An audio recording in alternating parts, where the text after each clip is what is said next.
My name is Nickel, Nickel, and most of you guys already know that Doomfist's voice actor ended up being San Gaoja. Even though there was a lot of speculation for a long time, and even hints that Terry Crews would be voicing Doomfist.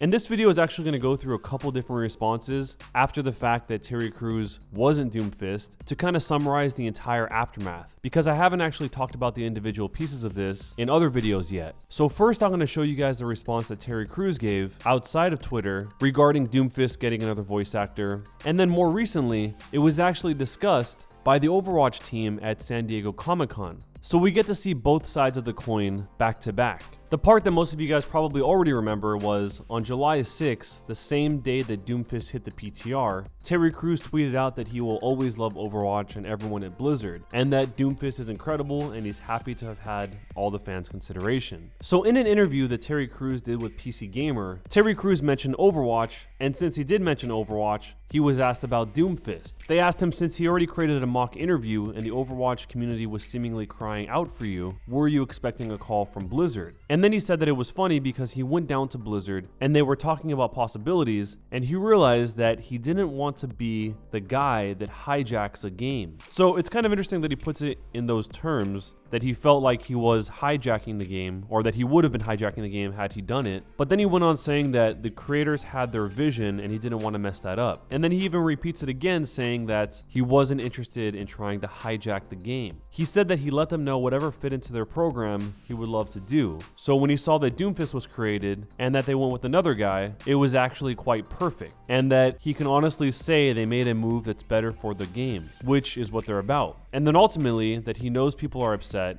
but he's not. But if he ever does anything in the future with Blizzard, he thinks it will be perfect, because he's still friends with all the guys at Blizzard. But the part that was probably the most interesting is the line where he says, "I think there will be something coming down the line. But the good thing for me is I ended up doing Microsoft's Crackdown." So the fact that he's talking about Blizzard and then he says, "I think there will be something coming down the line," definitely seems like another hint. But at this point, I don't know if I really believe any hints when it comes to Terry Crews working with Blizzard, because some of the hints in the past seem pretty explicitly straightforward and they weren't that at all. So basically he just starts talking about the fact that he's in Crackdown 3 and he loves the fact that he's actually in the game, because if he was a character in Overwatch, he'd only be the voice and not the actual character. So it sounds like he's happy with the outcome that happened. So after the Doomfist panel at San Diego Comic-Con, GameSpot actually did an interview with Michael Chiu, Overwatch's lead writer. And they asked him why, after so much hype, Terry Crews didn't end up as Doomfist. So Michael Chiu said, "We love Terry. Terry's awesome. He came and visited us. We had a great time. But when we were looking for Doomfist, we were looking for something very specific given his role in the game and everything. When we were early in the audition process, we heard Sa,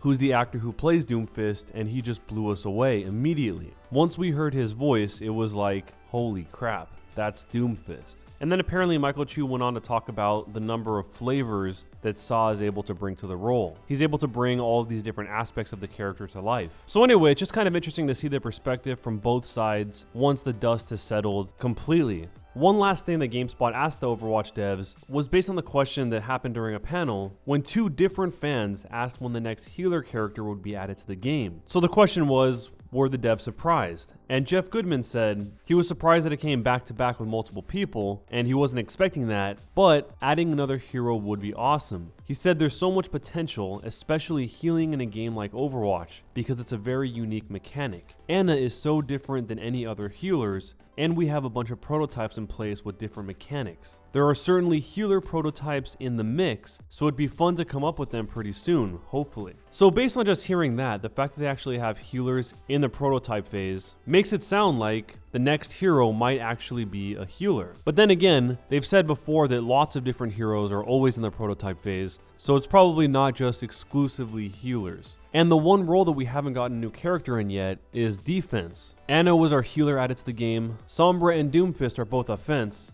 and Orisa was our tank character added to the game, but we still don't have one for the defense role. And I know the names of the roles are kind of arbitrary. There's not that much weight put into them like other categorization metrics. But since we do see those roles broken up every time we start a game, it is kind of something you think about. And that's all for today, guys. If you enjoyed the video, hit that bell to turn on notifications, and I'll see you guys next time.